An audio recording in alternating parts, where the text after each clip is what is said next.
What's going on, guys? It's Luke22SV here with the first episode of the Mick Schumacher career mode here for the Australian Grand Prix. So we're just about to head into qualifying to see where we can end up on the grid for the race.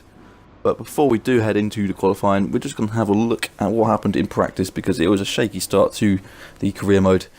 A few incidents, starting off with the first one in FP1, go for the S's, just get it out of shape onto the grass and end up in a spin. Not very good. But it gets a bit worse towards the end of that session. We're trying to do our fuel saving test, but instead go for the S's again, get onto the gravel, and that's it. We were straight into the wall, and that's our FP1 over. Let me know you're okay. And then it gets worse in FP2 as we're about to do our qualifying run, but just trying to get some room for ourselves to get the qualifying run done. Force India in front of us, and then we're just trying to slow down, ease off, and then Vettel comes around the corner and hits us, leaving us going into the wall, both of us out of that session. Don't know what was going on there, but maybe I shouldn't have been in that place, but we're heading into qualifying now. Eats rear tyres for breakfast, or so I'm told by more experienced drivers than myself. No matter how good a driver is at managing their throttle application to limit rear slip, they can't always overcome a car that's inherently bad at looking after its rear tyres. Here we have a lot of low-speed corner exits, which means a whole load of energy, heat and tyre wear.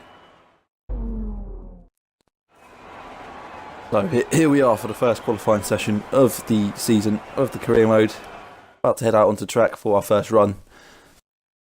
See where we can end up on the grid. Very understeery Sauber at the moment. The ninth best car on the grid we've got to start off with in this career mode. Only better than Williams.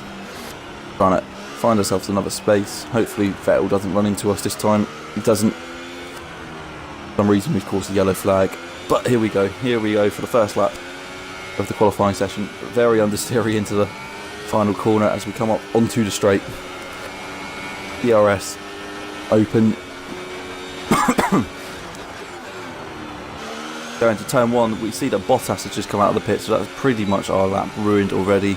He's not going to get out of the way because we aren't really that close to him, but it's just enough to put us off ride. Again, running deep into turn 3, going through turn 4 and turn 5. Coming up to this corner where we just get our front left onto the grass, and that also cost us a lot of time. I think I could have been much higher on the grid than I actually ended up being in the end, but here we go into my probably the least favourite corner on this track. I just never seem to be able to get it right. Coming up to the two S's, two of the best corners on this track probably, but as you've seen in practice that I have not been able to get them too right, but this time I managed to get through there without crashing. DRS is open, getting closer to Bottas now as we come down to the last sector of the track. Two right-handers, very close to Bottas. So, our first run. As we come around the last corner now, understeering, get DRS open, and we cross the line with a 1 minute 23. And then we go on to our second run with a little bit of a clearer track this time. Hoping no one comes out of the pits as we come around the last corner. DRS open. Currently sitting down in 15th. It's not too bad, but we can still do a lot better. DRS is open. Coming up to turn 3, hoping for a better turn 3 this time.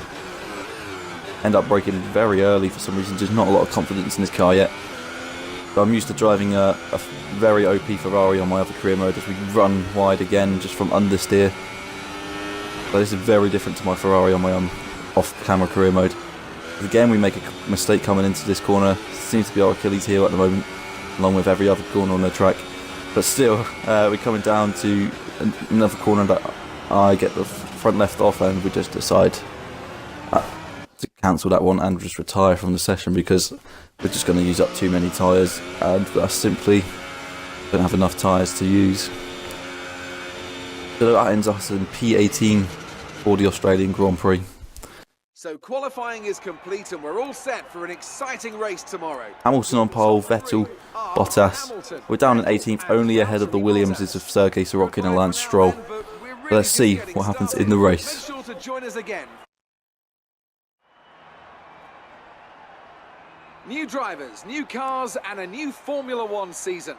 But it's the same Albert Park that we've come to know and love for more than 2 decades now that hosts the first round of a 21 race championship, taking us from here in Melbourne, Australia, across the globe before we eventually reach the season finale at Yas Marina Circuit in Abu Dhabi. Here's the track then, 16 corners, 6 to the left and 10 to the right. They make up the 3.3 miles around Albert Park Lake, with turn 1 and 3 providing the best opportunities to pass.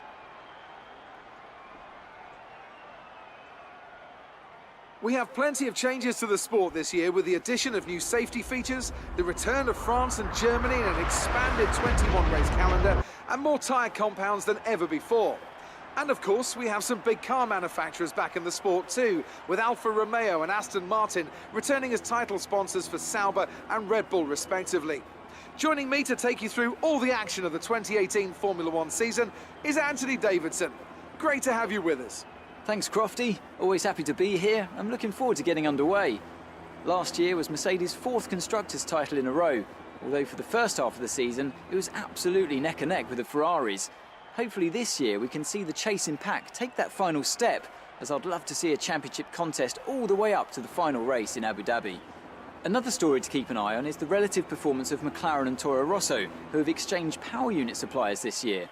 And given the additional restrictions on engine components, they need to be strong in terms of both performance and reliability. With that then, let's run through the grid order. An immense lap from Lewis Hamilton yesterday puts him on pole position, with Sebastian Vettel starting alongside. Looking down the rest of the grid, we have Bottas, Raikkonen, Max Verstappen and Ricciardo, Magnussen, Sainz, Perez and Romain Grosjean. Hülkenberg, Ocon, Charles Leclerc and Alonso, Van Dorn, Gasly, the Rainmaster and Lance Stroll, Hartley and Sergei Sorokin rounds off the grid. And with preparations almost complete, let's head down to the track. Excellent job yesterday. So he moved up one position thanks to Brendan Hartley's grid penalty, and also Lance Stroll had a penalty as well. So heading in for the start of the race, the lights come on, 1 light, 2 light, 3 light, 4 light, 5 lights, and it's lights out and away we go for the first round of the season, getting a good start, but beaten by Stroll off the line. Coming into turn 1, almost hitting the back of Van Dorn, but disaster strikes as I don't see Gasly going too slow and accidentally taking my bit of my front wing off. Coming down to turn 3, we'll lose a lot of front wing gone, and then it hit up the back by Sorokin. What was he doing? I don't know what was going on there, but our race is completely ruined after just 3 corners. So we've just got to now bring this car back to the pits, not knowing what Sorokin was doing, but that's our race over pretty much. Just coming back to the pits now, trying to bring it back. Sorokin's got plenty of damage as well from this, but don't know what was going on. Hoping for a better race, but seems to have been an incident in every session that I've had so far. So coming down now, all the way at the back. No safety car, no virtual safety car. Bit disappointed. Gonna need a lot of luck to get back into this race now. And again going off because I've got no front wing. There's no downforce on the car now to keep me on the track. Just trying to bring it back to the pits. Lap 1 completed. Vettel leading the way after 1 lap. So he must have got a good start. We box, get the car into the pits. And it says engage pit limiter because actually I haven't done much on this account. See what we can do now, just to try and recover. Try not to finish last. We pit for tyres. Go on to the super softs, which would probably take us to the end of the race. I was tempted to go onto softs just to be safe, but I just thought super softs would be the best option. pit strategy complete. See these tyres through to So the now we're going to have a look at the replay from the start. Going very clean into turn 1. And didn't see Gasly. He just seemed to brake and I just hit the back of him. Don't know if it was one of the McLarens in front of him going slowly, but just didn't seem to react in time. And coming up to turn 3, just Sorokin brakes so much later than me, just hits the back of me. I'm not sure what was going on, but that is our race ruined. We'll see from the onboard from Sorokin as well now. Side by side with Hartley, he just doesn't seem to see me brake. I've got Stroll in front of me, I have to brake for that point. So Sorokin lost half of his front wing. Now here we move on to lap 3. Still trying to recover, trying to go fast. And then see there's an incident with Van Dorn who's out of the race. We're just going onto the replay to check out what's happened. And here we are trying to find it. What happened? Van Dorn's engine has gone and Alonso's behind him. And both McLarens ended up retiring because Van Dorn just his engine went and Alonso just went straight into the back of him. So trying to find out what happened with Alonso because at this point I wasn't so sure. And here we go, just runs it straight into the back of him and that's his wheel gone. But hoping for a safety car or a virtual safety car from that, but nothing again seemed to happen. So I was just hoping that a safety car would bring me back into play, which it ended up not. But a few laps later, Gasly's engine as well and the Honda ended up going on him. So Honda and Renault swapping engines with suppliers with Toro Rosso and McLaren both having an engine failure in the first race of the season. We're here on lap 7, just running in 18th. Now going to be catching up to the cars ahead. Okay, car ahead is now running the super soft tyre. That's the super soft on the car ahead. You can see Gasly's now out of the race, so there's 17 cars left, so we're in our original starting position of 17th, although we could be doing a lot better as our teammate enters the pits. We should be out ahead of Sorokin though, because he's obviously lost his front wing, and here we are ahead of Sorokin. We move all the way to lap 13. There's not much action in this race because we were so far back, but coming around the last corner, just understeer into the wall, lose a bit of front wing, and Sorokin's catching us up with just 2 laps left to go. And then we move forward onto the last lap as well. Sorokin's right on the back of us. Can we keep ahead of him on the last lap? He's 1.3 seconds behind. Go through turn 1, understeering even more than usual in this car. See Sorokin closing in. Don't know if he has got DRS or not, but coming up to turn 3, we're just hoping to keep in front of him because of what he did to us earlier in the race. And then come around to turn 4, understeering horribly around this part of the track. And The gap to the car ahead is... he's closed it down into the first sector as Lewis Hamilton wins from pole position in the first race. So after Vettel was leading on lap 1, he was not able to win in the end. It was unfortunate for him.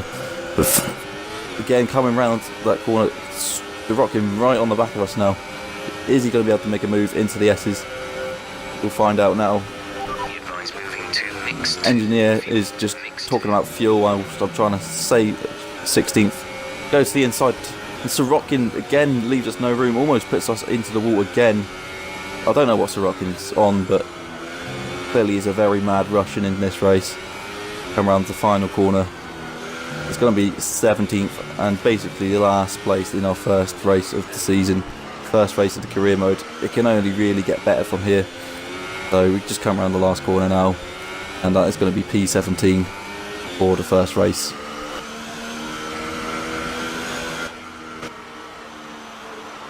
Alright, race over. Take care of the car on the way in.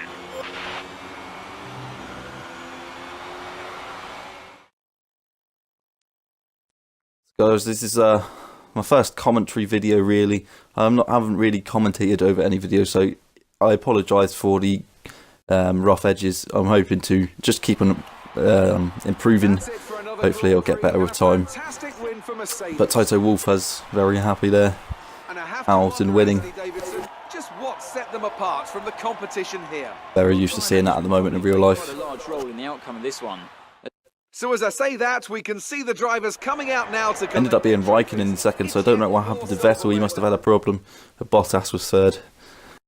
And that is going to be the end of the episode right here. So then, it's time to see how this result affects the drivers' Obviously the championship order is going to be the same as the race order in the first race. We're 17th in the standings. So if you enjoyed that episode and you'd like to subscribe, then hit the subscribe button and hit a like if you want to see what happens next in Bahrain for round 2. Thank you everyone. Mercedes move to the top of the table. After all that excitement, it's time for a lie down, I think. Thanks for joining us, and goodbye until the next race.